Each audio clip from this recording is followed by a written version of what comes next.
Hello. Hi. I feel very, very good lately. I have been reading my booty off, my little booty off. I'm proud of that. I feel like I was in a little bit of a lull in January. I did read a couple of books in January, but I feel like I wasn't as persistent and as excited as I usually am. For the new year to begin, I usually read like 10 years. I usually read about 10 books in January, or at least that's what I did last year, so new average unlocked. But I didn't do that this year. I think I read like 3 in January, and they were all pretty small books, but they were satisfying and I'm happy with them. But I've been reading a lot. I feel incredibly motivated lately. I also feel like I'm on a crunch for time. I'm leaving to go to California at the end of this week, and not the most opportune timing.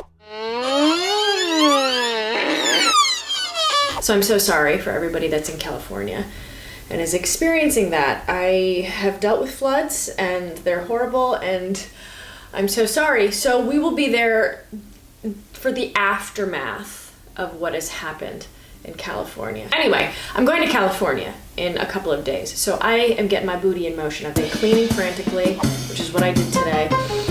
And if you know me, you know that I love cleaning. I do. It really just sets the mood for me. It makes me feel like I'm doing great in this world. I have been doing a puzzle. Most art critics earn less than a movie, theater, or book critic writing for the same publications. And gigs have a long history. It's about mushrooms, which makes me feel great.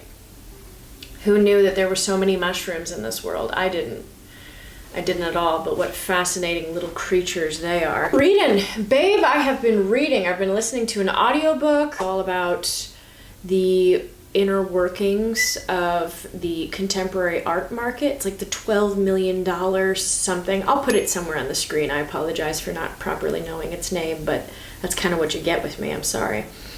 Just a funny girl. It's good. It's really good. What I like about it is it's really kind of exposing how much of the contemporary art market is branding and how it's all about the artist, maybe not even so much about the art, but more about the chaos behind the scenes that make the contemporary art world so provocative, and kind of like the more heinous that you can be in what you're producing is what really sells, you know? So that's been great. I've also, where did that book go? Oh, this is totally not a book that I would usually pick up, but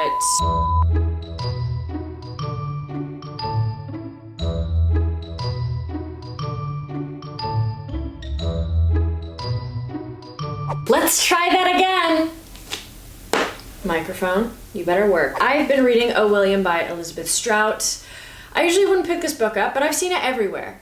This is like not exactly the type of book that I would gravitate toward. I found this for $1 at an old lady's church thrift shop. So I said, yeah, let's go, baby, let's rock it. This is actually really good. I like it. I'm zooming through it. This is about a woman. Her name is Lucy Barton, which I think this might be a sequel or a follow-up to another novel that Elizabeth Strout has written. It's called My Name is Lucy Barton, I think. I'm not sure. Anyway, I digress. A woman named Lucy Barton, she's an author, and she comes from extreme poverty. She marries a man named William.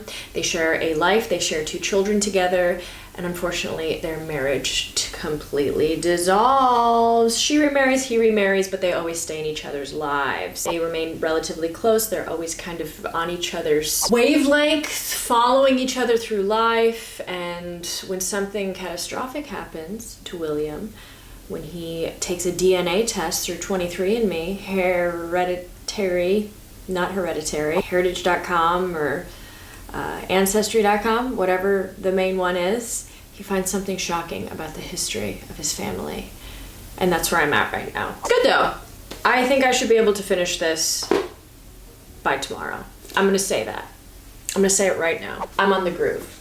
I'm on the groove, baby. There's a tack that I have for making sure that I'm reading. Magic Mind. I have been drinking this for the past week or so. Woo! yeah, baby. That tastes healthy. I feel fantastic. I feel incredibly engaged with my surroundings. I feel incredibly engaged with myself. I am somebody who is a chronic napper. I feel like I crash a lot during the day. And what I've noticed, the biggest takeaways from this is that I have been able to wake up early in the morning and feel like I'm not groggy. I feel like I am incredibly awake and alert. Getting up has always been an issue for me. That's very well documented, 100%. So what makes Magic Mind so unique? It's filled with nootropics, which help with productivity and kind of make you feel like you're much more alert. Nootropics also help kind of curb the impulsivity, which is what the phone engagement is. It's also made with really organic and clean ingredients such as lion's mane and cordyceps mushrooms, which, how did I get that tie-in with my puzzle? I don't know. The company's based in California, which I love. I feel like, did this all fall into place? I don't really know. I'm not going to California to visit Magic Mind, I promise. But it's all based in California. They're so confident in their product that they have a 100% money back guarantee. And if you are interested in experiencing the magic of the mind, Magic Mind, you can with my code AnnaWallace20, and you can receive up to 56% off your purchase. It's great. I really stand by this product. I've used it long before I've even been with them, and I am so happy to be working with them. I really, really endorse this, and Magic Mind all the way. Anyway, let's go.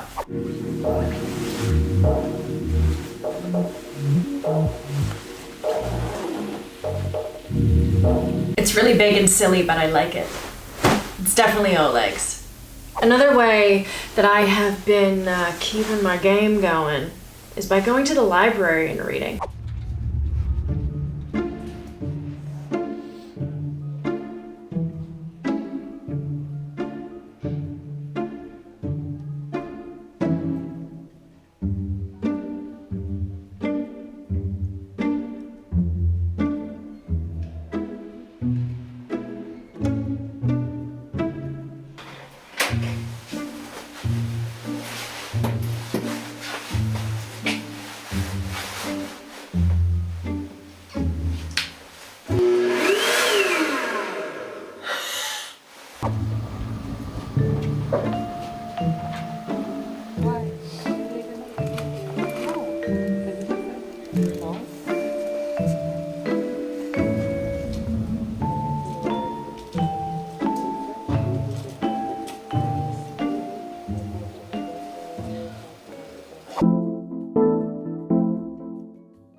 Magic, literal, magic, magician, magician, magician, magician.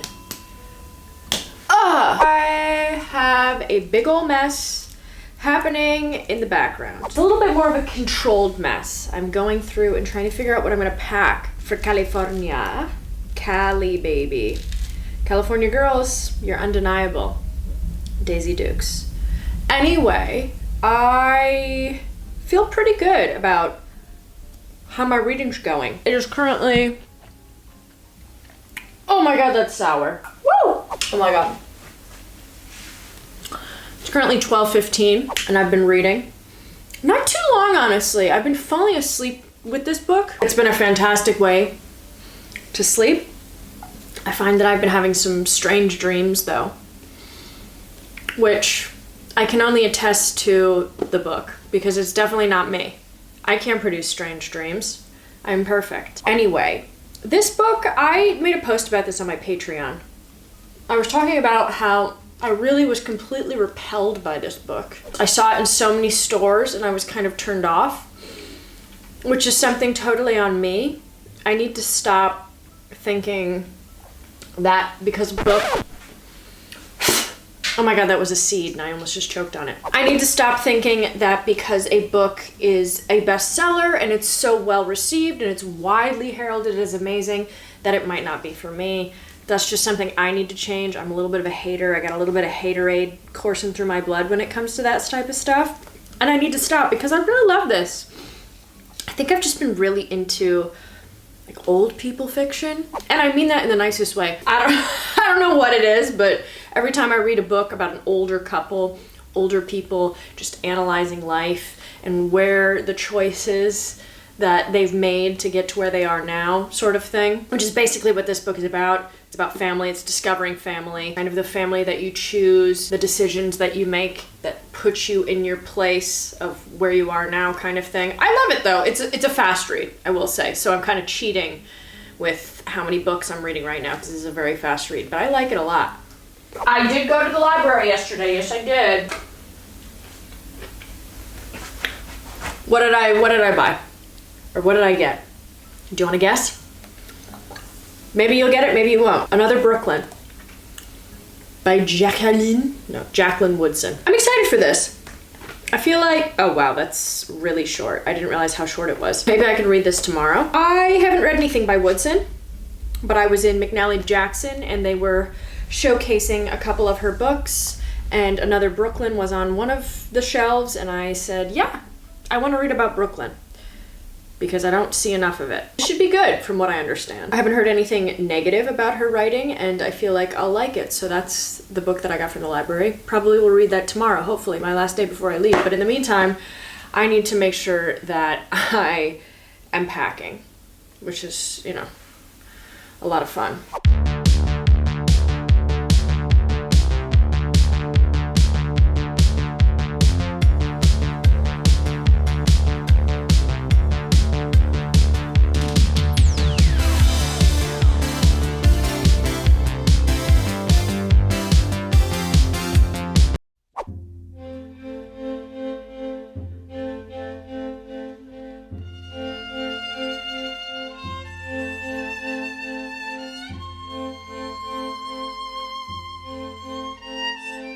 Okay, listen.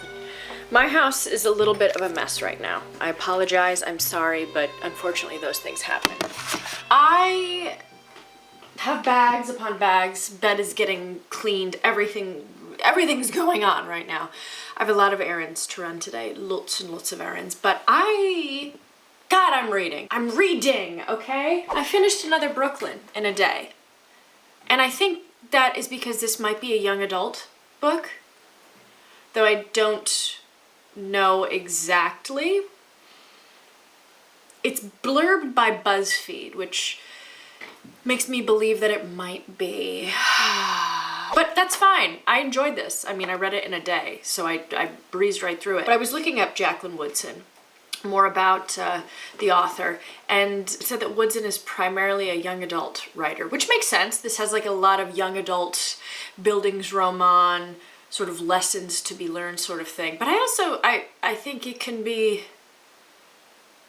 totally limitless in the age that it caters to. I thought this was really good, actually. This is great. This followed 4 girls through Brooklyn in the 70s. The author, August, she comes from Tennessee. She transplants into Brooklyn after something happens with her mother. And her father is taking care of her. She lives with her brother, her father, and her. She kind of latches onto this group of 3 other girls, and they all come from completely differing backgrounds, and they all have these different trajectories in their lives. And it's good. I liked it. I liked it a lot, even if it is a young adult book. I thought it was really good. I would have put this on my books that you can read in a day list. I don't know, is this a young adult book? It says fiction. It was in the adult fiction section, and there's definitely, I mean, it's written pretty sparse, but not to the point where it's kind of like made kind of censored for like a younger audience. I wouldn't say that. More poetic in kind of the way it's written. I suggest this, definitely. Now I have to return it and do so many other errands.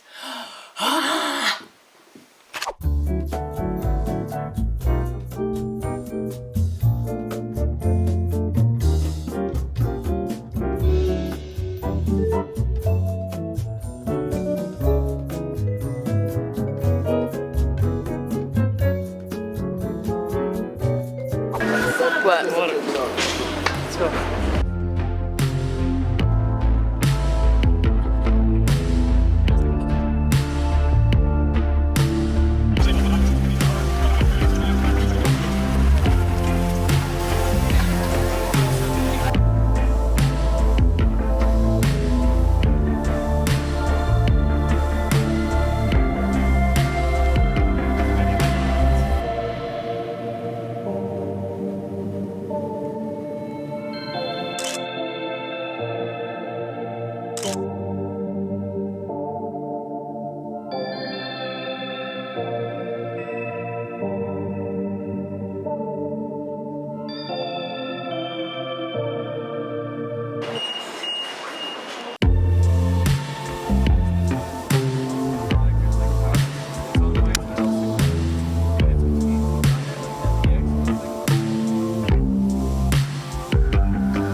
Hello, you filthy animals on the internet. I'm in California. If you couldn't tell, I'm sitting on a luxurious couch in my friend's backyard. There's a motorcycle next to me and a mutilated teddy bear on the fence. There's a lot of questions to be asked and I refuse to answer them. Anyway, I'm in LA. I made it. If you couldn't tell from all that stunningly gorgeous footage. I made it, I'm here, I'm having the time of my life, I'm here for a wedding, and I plan to make that wedding amazing.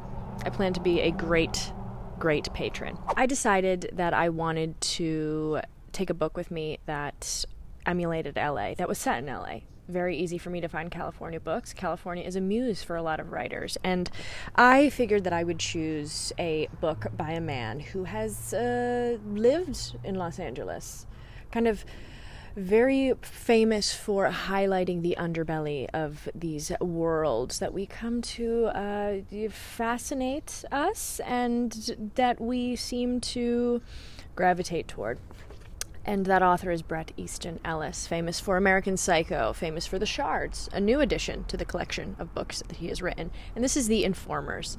This is probably one of his lesser well-received books. There was a movie adaptation of this that was absolutely panned, and I can understand why. This is a collection of short stories looking into all of the different subsections of Los Angeles and California life in general. It takes place in the 1980s, so you're looking at that absolute glamour, that height of glamour, that peak of just absolute mayhem and luxury. It looks at people who seem to have everything, but they don't. It's looking into vampires. Hello? Which I'm assuming is a metaphor, or not. I mean, it's definitely not super metaphorical. It's happening. There's vampires in this, which I didn't expect. And the trajectory of these stories, it seems like they start kind of tame, relatively tame, in how you kind of perceive people. People are not what they might seem like. You know, people can be these glamorous news anchors or these aging kind of executives, and there's always kind of this sadness to their story. And then as the stories go on, they get more and more dark, and the staggering of the emotions is kind of impressive in this. That's what I like. I do find that I'm enjoying being able to pinpoint exactly where the story takes place.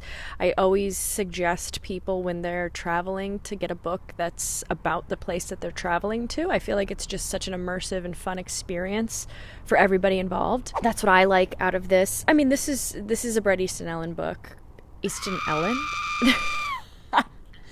This is a Bret Easton Ellis. This is a Bret Easton Ellis book, so you kind of know what you're getting into. It's not like it's a very easy ride. There's going to be some graphic stuff in here. I picked this book up years ago. I think I read it years ago, and I can't remember if I finished it or not, or what the situation was surrounding it, but I fully finished it now, for sure. I can tell you all the stories. So I feel like I've completed it. It's good. I don't think it's for everybody. I'm enjoying it because, like I said, I'm right in the belly of the beast. I am driving down La Cienega. I am going to Melrose. I'm in all of these areas around California, so I feel like I'm bound with these characters. And I love that it takes place in the 80s, so that's that. That's that. Guys, I've got a lot of video footage of California coming your way. I'm excited about it. I'm really excited. California's been great. I was actually going to move to California when I was younger. It was between New York and Los Angeles. And I've spent a lot of time in California. And I feel like this has been one of the more successful trips. I spent a summer here when I was 20. And I was a demon. An absolute demon. And now I feel like I'm coming back to conquer it properly. Anyway, I feel great. What can I say? I still feel amazing. I feel like I'm back in my reading game. I'm really excited and happy about that. Magic Mind has been working fabulously for me. I continue to drink it. I've actually turned on one of my friends here in California. And if you can turn a Californian into anything like health related, you've succeeded in life. So I feel very good. And I'm going to continue to drink that and power through. It's helped with my jet lag and helped with my waking up at literally so early in the morning. I feel great. So thank you again to Magic Mind. Thank you again to you for watching this, for watching my little tales of debauchery in Los Angeles and New York. Anyway, you guys are wonderful. You're fabulous. Thank you so much for being here. I will see you in the next one, which is going to be a lot of fun. California grooving and moving, baby.